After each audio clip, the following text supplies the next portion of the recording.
Assalamualaikum warahmatullahi wabarakatuh.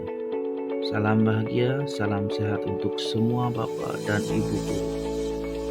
Dalam video kali ini, saya akan memaparkan koneksi antar materi modul 2.1 pembelajaran berdiferensiasi bersama saya Zainal Arifin, calon guru penggerak Angkatan 11 SMA Negeri 1 Sliep, Kabupaten Indramayu.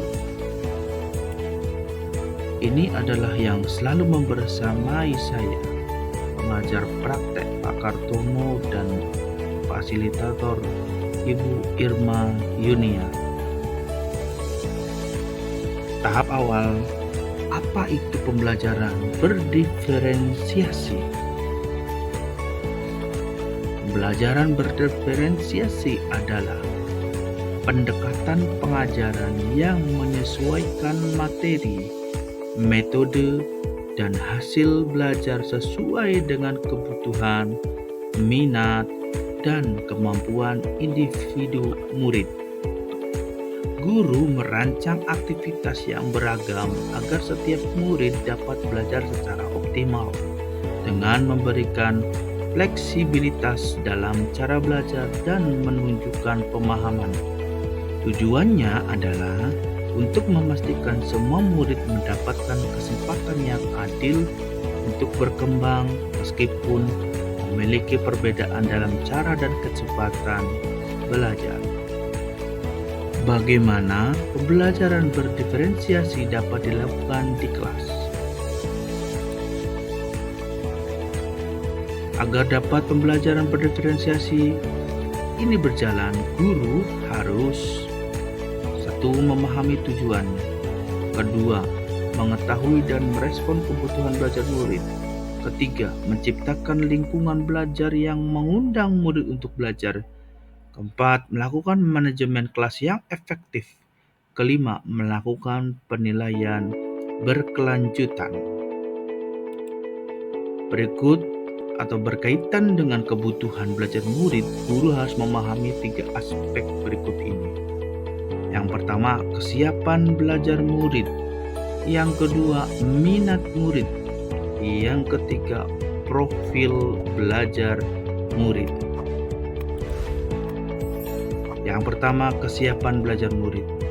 Kesiapan belajar murid mengharuskan guru untuk menilai pengetahuan awal dan menentukan apa yang telah murid ketahui serta di mana posisi mereka saat ini.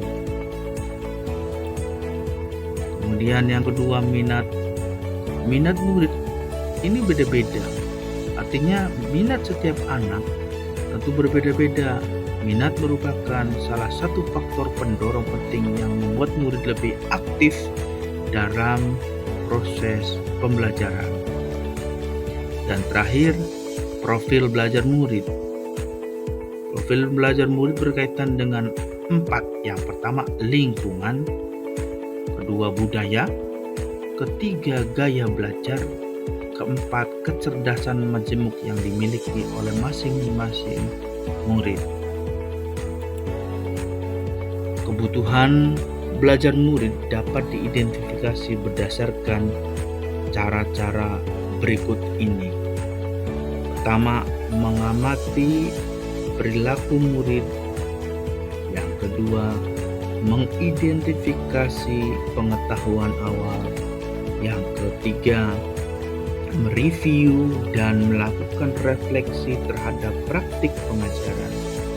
Yang keempat, berbicara dengan guru murid sebelumnya. Artinya kita berkomunikasi dengan guru-guru yang sebelumnya yang sudah mengajar pada murid tersebut. Yang kelima, membaca rapot murid di kelas sebelumnya. Dan yang terakhir, menggunakan berbagai penilaian formatif dan diagnostik. Dalam strategi untuk mendiferensiasi pembelajaran bisa dilakukan dengan 3 cara. Yang pertama, diferensiasi konten. Yang kedua, diferensiasi proses. Yang ketiga, diferensiasi produk. Dari 3 ini bisa dipakai tiga-tiganya atau salah satunya saja bisa. Atau misalkan 2 bisa juga. Jadi yang penting dari 3 cara ini diterapkan salah satunya. Strategi yang pertama yaitu adalah diferensiasi konten. Ini tuh apa sih gitu? Diferensiasi konten berkaitan dengan materi yang kita ajarkan seperti konsep atau keterampilan yang harus dipelajari sesuai dengan kurikulum. Yang kedua adalah diferensiasi konten dapat dilakukan dengan mengubah cara pengorganisasian atau format penyampaiannya tanpa harus mengubah atau menurunkan standar kurikulum. Diferensiasi yang kedua adalah proses. Diferensiasi proses adalah kegiatan yang memungkinkan murid untuk berlatih dan memahami atau memberi makna pada konten dengan cara membedakan proses yang harus mereka jalani. Diferensiasi yang terakhir adalah produk.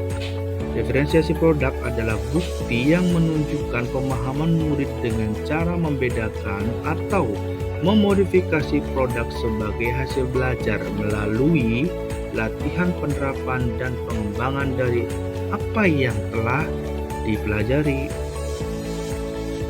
Kemudian, adakah keterkaitan antara modul yang sudah berlalu dengan modul berdiferensiasi saat ini atau modul 2.1 dengan modul 1.1, 1.2, 1.3, dan 1.4? Tentu saja ada. Apa itu? Nah, ini adalah modul 1 dengan modul 2.1. Kaitannya apa? Untuk melaksanakan pembelajaran berdiferensiasi, guru perlu berupaya memenuhi kebutuhan belajar siswa sesuai dengan kodrat alam dan kodrat zaman, sejalan dengan filosofi Ki Hajar Dewantara. Ini modul selanjutnya, modul 1.2 dengan modul 2.1 berkaitannya tentang apa? Untuk melakukan pembelajaran berdiferensiasi, seorang guru penggerak harus berpihak pada murid, reflektif, mandiri, kolaboratif, dan inovatif. Dengan demikian, guru penggerak dapat menciptakan pembelajaran yang sesuai dengan kebutuhan murid dan mewujudkan kepemimpinan murid dalam konteks merdeka belajar. Hal ini sejalan dengan nilai dan peran yang diemban oleh guru penggerak. Modul 1.3 dengan modul 2.1 berkaitannya adalah pembelajaran yang berdiferensiasi juga bisa menjadi salah satu metode untuk mencapai visi guru penggerak yang mengutamakan kepentingan murid. Modul 1.4 dan modul 2.1. Dalam penerapan pembelajaran berdiferensiasi, penting bagi guru dan murid untuk menyepakati aturan kelas terlebih dahulu, sehingga proses pembelajaran dapat berlangsung dengan lancar sesuai dengan nilai-nilai budaya positif.